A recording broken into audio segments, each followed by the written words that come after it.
Здравия всем слушателям, подписчикам моего канала. С вами Виктор Максименков, и в этом видео я предлагаю вспомнить правдивую историю слова. Потому что мы вспоминать будем основные смыслы слов, выражений, даже некоторых привычек. Потому что слово — это мощное оружие. Словом можно убить, словом можно согреть, словом можно за рану живую задеть.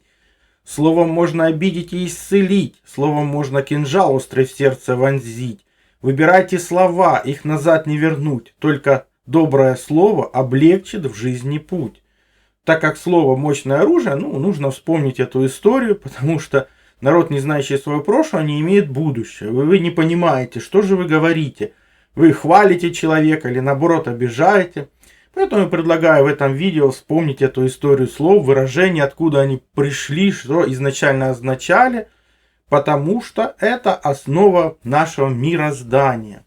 Обратите внимание на отечественную инновацию синтезит.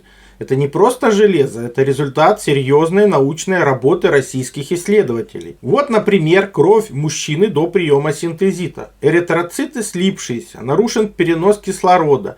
Именно это часто становится причиной хронической усталости, заболеваний сердца и сосудов. А теперь его кровь уже через час после приема синтезита. Эритроциты в норме, кровь свободно несет кислород ко всем органам.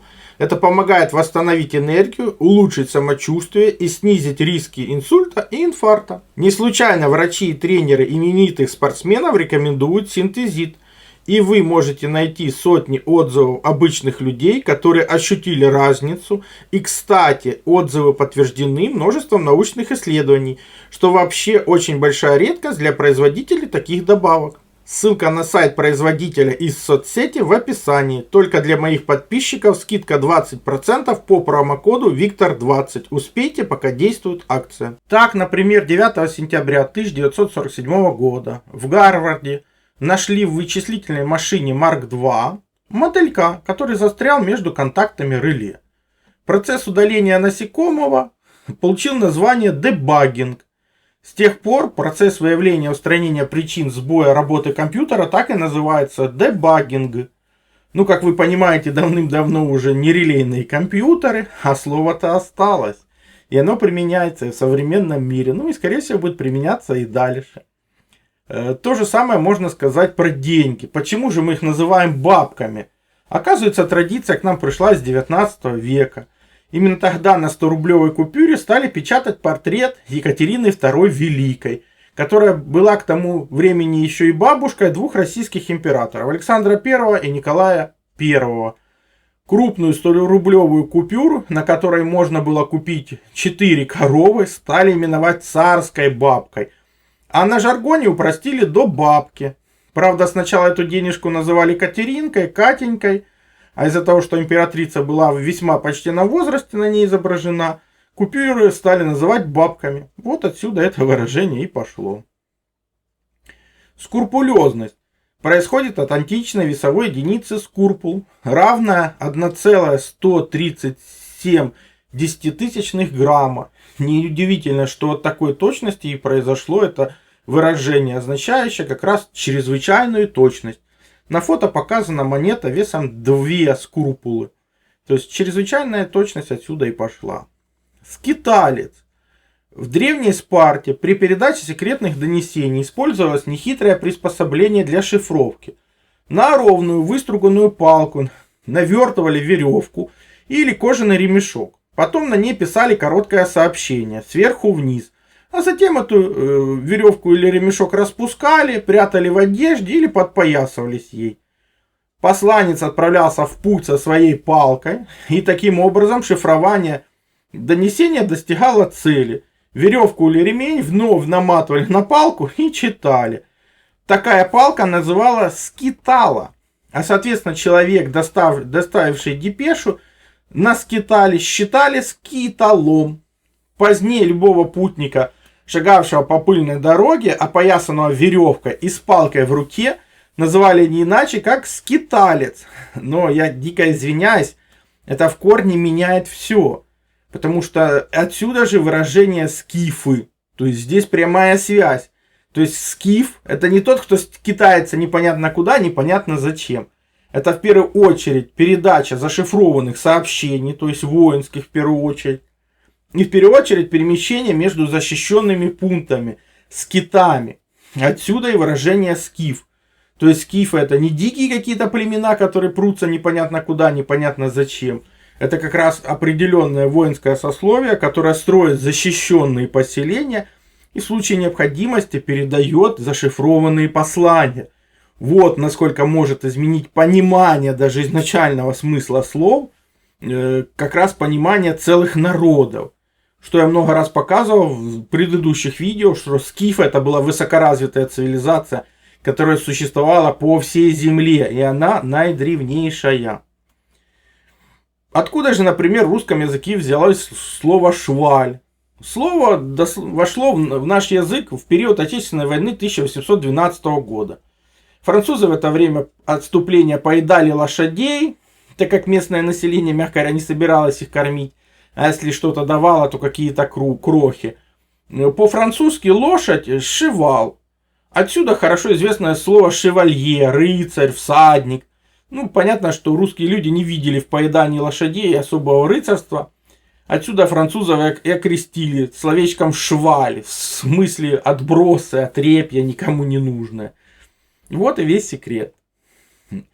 Перед вами слева винтажный таймер проституток, французских. Когда свеча догорала, означало, что сеанс окончен. Ну и следует продолжить его за отдельную плату. Приблизительное время горения свечи 7 минут. Ну, может, и оттуда и пошло выражение «свечку держал». Или как раз ждал своей очереди, пока не закончится эта свеча. Ну, оставьте свое мнение в комментариях. Кроме слов, есть и определенные привычки, в том числе и в одежде. Например, в Древнем Риме проституция была законной и считалась обычной профессией. Но как отличить обычную женщину от проститутки? Оказывается, все очень просто. Проститутки носили обувь на высоком каблуке. Больше никто каблуки не носил, чтобы не вводить желающих купить секс в заблуждение. Ну, оставьте свое мнение в комментарии, изменилось ли что-то с прошествием такого количества лет в наше время. То же самое популярное выражение «вернуться в родные пенаты», означающее возвращение в свой дом к домашнему очагу. Правильно произносится по-другому. Вернуться к родным пенатам. Дело в том, что пенаты – это римские боги-хранители домашнего очага. Ну и каждая семья обычно имела изображение 2 пенатов рядом с очагом. То есть это все не просто так. Я в своих видео показывал, что этруски это русские. Соответственно, очень много заимствований друг у друга этих цивилизаций. Потому что римское огромное количество всего заимствовало у этрусков. Обычных русских людей, которые опять же потом ушли в Германию. Ну а с Германии вернулись в Центральную Россию. О чем было известно прекрасно в недавнем прошлом многим исследователям. В древнерусском языке осталось выражение «куда уходят? Восвояси». То есть раньше это писалось отдельно.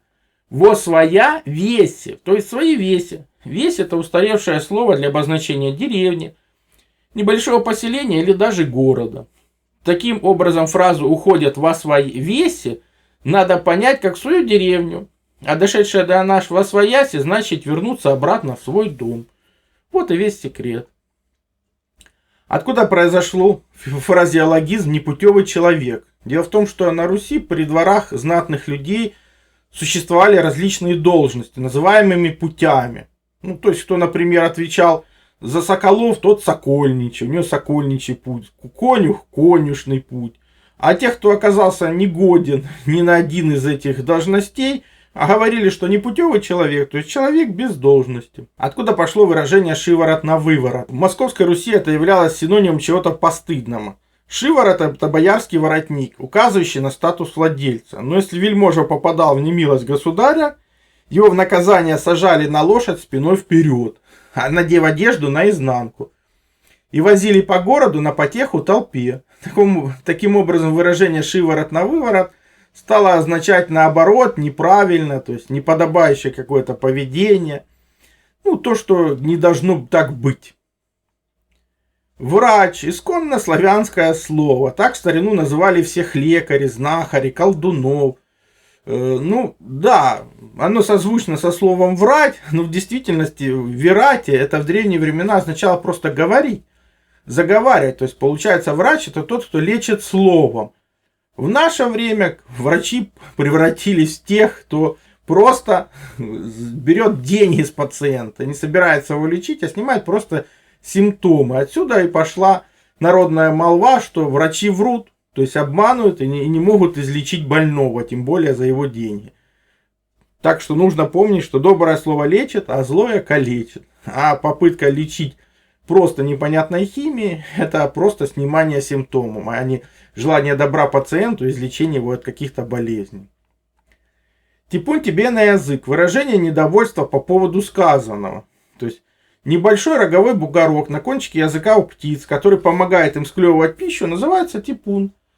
Разрастание такого бугорка может быть признаком болезни. Твердые прыщи на языке человека названы типунами по аналогии с этим птичьим бугорками. По суеверным представлениям, типун обычно появляется у лживых людей. Отсюда и недоброе пожелание: типун тебе на язык, чтобы, чтобы высказывания оказались лживыми, неправдивыми. И это подтвердилось в том числе. Губа не дура. Это крылатая фраза, образованная усечением поговорки. Губа не дура, язык не лопата, знает, что горько, знает, что сладко. Которую употребляли по отношению к человеку, знающему толк в выгодных, нужных и самых полезных для себя вещах. Однако, когда от поговорки остался лишь обрывок, его употреблять стали совершенно в другом ключе. Когда говорят про человека, который слишком много мечтает о трудноисполнимых вещах. То есть обрезанные поговорки — это еще одна часть большой темы, потому что когда поговорка обрезана, ты не понимаешь, о чем она. Тут, например, два сапога пара, да оба на левую ногу надету. Собаку съел, да хвостом подавился. Век живи, век учись, дураком помрешь. Голод не тетка, пирожка не подаст. Дуракам закон не писан. Если писан, то не читан. Если читан, то не понят. Если понят, то не так. Хотелось бы услышать ваше мнение в комментариях. Понравился ли вам подобный формат видео? Нужно ли продолжать? Потому что много подобной информации утрачено и забыто. И человек использует фразы, не понимая их глубинную изначальную суть. И помните, повторение мать учения, но информация с первого раза никогда не усваивается. Смотрите видео столько раз, сколько нужно. Делитесь им в социальных сетях. Все ссылки на использованный материал, как всегда, в описании под видео, в конечных заставках к этому видео. Переходите, смотрите. Также переходите на мой сайт, ссылка есть в первом закрепленном комментарии под каждым видео. Там размещены мои статьи, в том числе и запрещенные на других платформах. Плюс там же существует и магазин. Магазин существует для тех, кто хочет и может поддержать мою деятельность, для того, чтобы я ее и продолжал. Я же смогу вам содействовать в том, чтобы вы узнали свое предназначение по дате рождения, либо освоили силу живой воды, проводили измерения, которые помогут понимать, что вы едите, что пьете. Плюс получили лучшие натуральные витамины, именно Иван-чай. Плюс, опять же, сила живой воды – это водород и озон. Именно эти две структуры воды помогают нам сохранить здоровье и вылечиться от любых болезней, потому что они универсальны, подходят как одному человеку, как и всем членам семьи. И один раз купленные не требуют других расходников. Плюс, например, детектор электромагнитного излучения. Мы все живем в городах, а там огромное количество электромагнитных полей. И имея эти простые измерительные приборы, вы сможете не попадать под их влияние, а значит будете меньше болеть и дольше просто проживете без лекарств.